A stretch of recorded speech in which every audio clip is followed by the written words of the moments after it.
This is the story of a man named Stanley. Stanley worked for a company in a big building where he was employee number 427. Employee number 427's job was simple.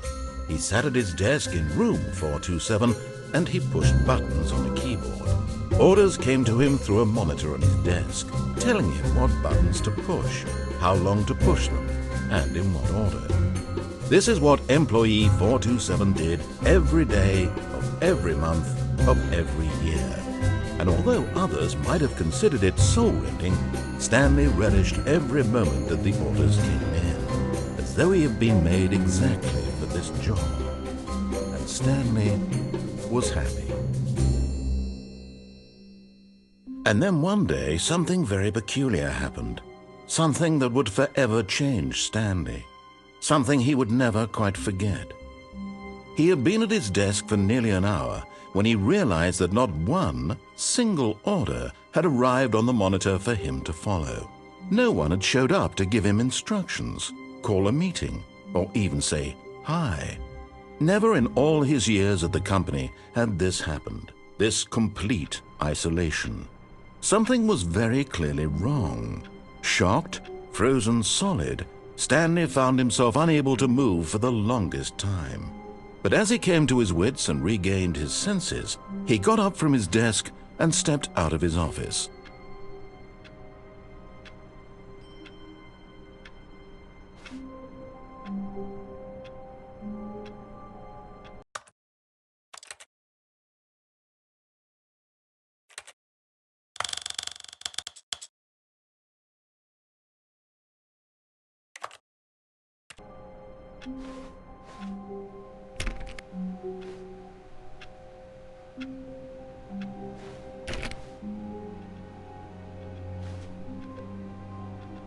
All of his co-workers were gone. What could it mean? Stanley decided to go to the meeting room. Perhaps he had simply missed a memo.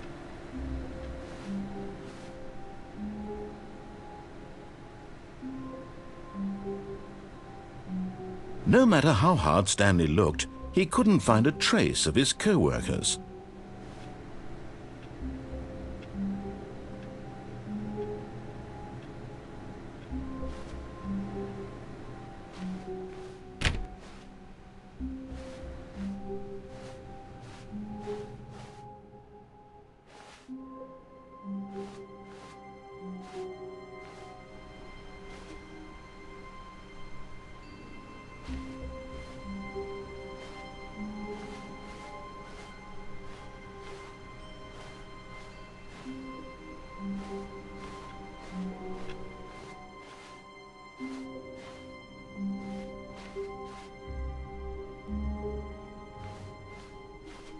When Stanley came to a set of 2 open doors, he entered the door on his left. This was not the correct way to the meeting room, and Stanley knew it perfectly well. Perhaps he wanted to stop by the employee lounge first, just to admire it.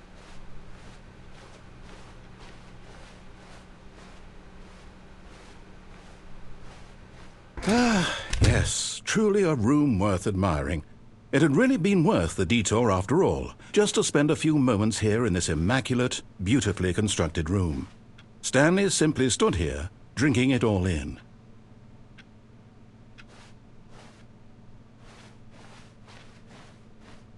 But eager to get back to business, Stanley took the first open door on his left. And so he detoured through the maintenance section, walked straight ahead to the opposite door, and got back on track.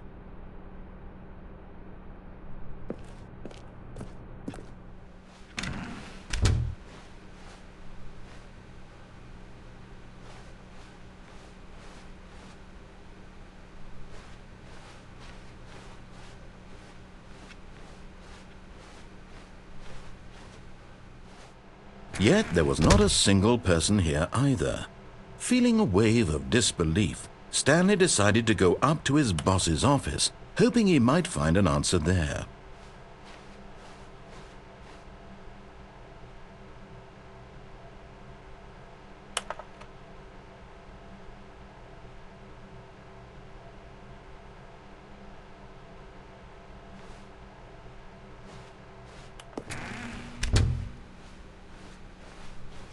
Coming to a staircase, Stanley walked upstairs to his boss's office.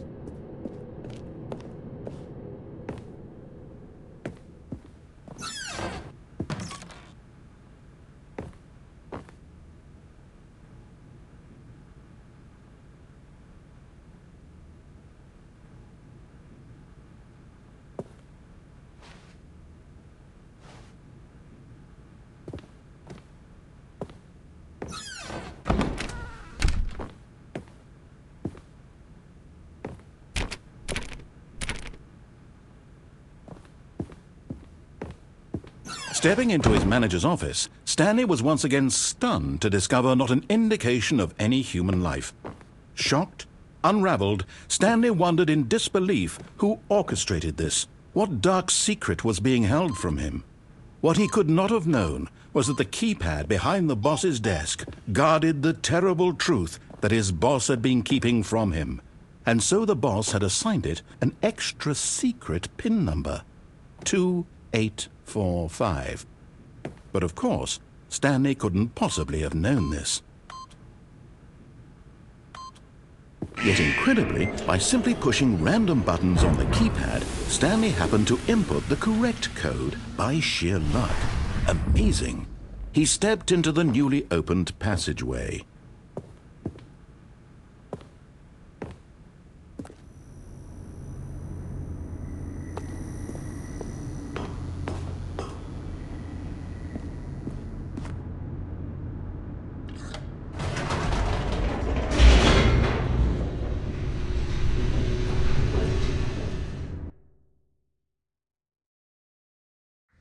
Descending deeper into the building, Stanley realized he felt a bit peculiar. It was a stirring of emotion in his chest, as though he felt more free to think for himself, to question the nature of his job. Why did he feel this now, when for years it had never occurred to him? This question would not go unanswered for long.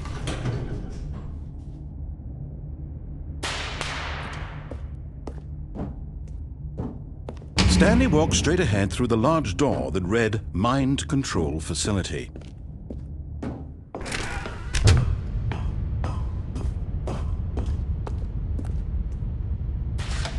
The lights rose on an enormous room packed with television screens.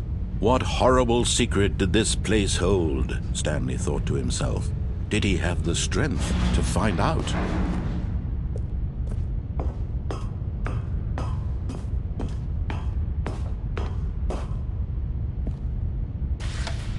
Now the monitors jumped to life, their true nature revealed. Each bore the number of an employee in the building, Stanley's co-workers. The lives of so many individuals reduced to images on a screen, and Stanley, one of them, eternally monitored in this place where freedom meant nothing.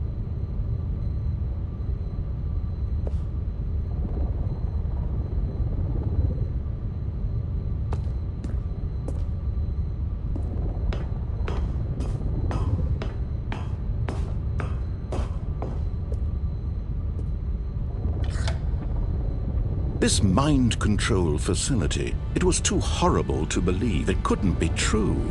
Had Stanley really been under someone's control all this time?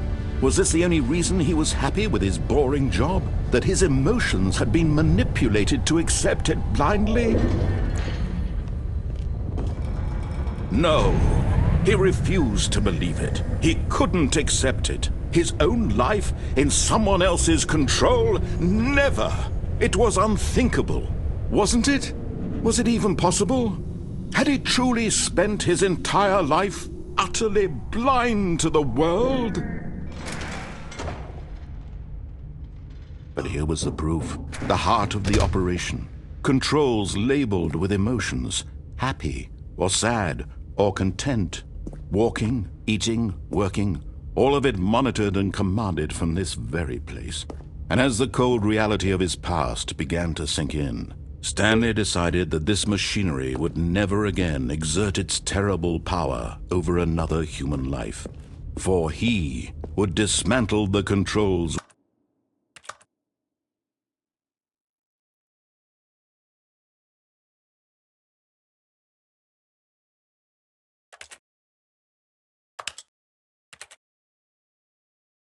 once and for all.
And when at last he found the source of the room's power, he knew it was his duty, his obligation, to put an... Oh, Stanley, you didn't just activate the controls, did you? After they kept you enslaved all these years, you go and you try to take control of the machine for yourself? Is that what you wanted? Control? Oh, Stanley, I applaud your effort, I really do. But you need to understand, there's only so much that machine can do. You were supposed to let it go, turn the controls off, and leave. If you want to throw my story off track, you're going to have to do much better than that. I'm afraid you don't have nearly the power you think you do. For example, and I believe you'll find this pertinent, Stanley suddenly realized he had just initiated the network's emergency detonation system. In the event that this machine is activated without proper DNA identification, nuclear detonators are set to explode, eliminating the entire complex. How long until detonation then? Let's say, 2 minutes. Ah, now this is making things a little more fun, isn't it, Stanley? It's your time to shine. You are the star. It's your story now. Shape it to your heart's desires. Oh, this is much better than what I had in mind. What a shame we have so little time left to enjoy it. Mere moments until the bomb goes off. But what precious moments each one of them is. More time to talk about you, about me, where we're going, what all this means. I barely know where to start. What's that? You'd like to know where your co-workers are? A moment of solace before you're obliterated? All right, I'm in a good mood. You're gonna die anyway. I'll tell you exactly what happened to them. I erased them. I turned off the machine. I set you free. Of course, that was merely in this instance of the story. Sometimes when I tell it, I simply let you sit there in your office forever, pushing buttons endlessly and then dying alone. Other times, I let the office sink into the ground, swallowing everyone inside, or I let it burn to a crisp. I have to say this, though, this version of events has been rather amusing. Watching you try to make sense of everything and take back the control wrested away from you, it's quite rich. I almost hate to see it go. But I'm sure whatever I come up with on the next go-around will be even better. My goodness, only 34 seconds left. But I'm enjoying this so much. You know what? To hell with it. I'm going to put some extra time on the clock, why not? These are precious additional seconds, Stanley. Time doesn't grow on trees. Oh dear me, what's the matter, Stanley? Is it that you have no idea where you're going or what you're supposed to be doing right now? Or did you just assume when you saw that timer that something in this room was capable of turning it off? I mean, look at you. Running from button to button, screen to screen, clicking on every little thing in this room. These numbered buttons, no, these colored ones, or maybe this big red button, or this door. Everything, anything, something here will save me. Why would you think that, Stanley? That this video game can be beaten? Won? Solved? Do you have any idea what your purpose in this place is? Stanley, you're in for quite a disappointment. But here's a spoiler for you. That timer isn't a catalyst to keep the action moving along. It's just seconds ticking away to your death. You're only still playing instead of watching a cutscene because I want to watch you for every moment that you're powerless, to see you made humble. This is not a challenge, it's a tragedy. You wanted to control this world, that's fine. But I'm going to destroy it first, so you can't. Take a look at the clock, Stanley. That's 30 seconds you have left to struggle. 30 seconds until a big boom and then nothing. No ending here, just you being blown to pieces. Will you cling desperately to your frail life, or will you let it go peacefully? Another choice. Make it count. Or don't. It's all the same to me, all a part of the joke. And believe me, I will be laughing at every second of your inevitable life from the moment we fade in until the moment I say, happily ever after.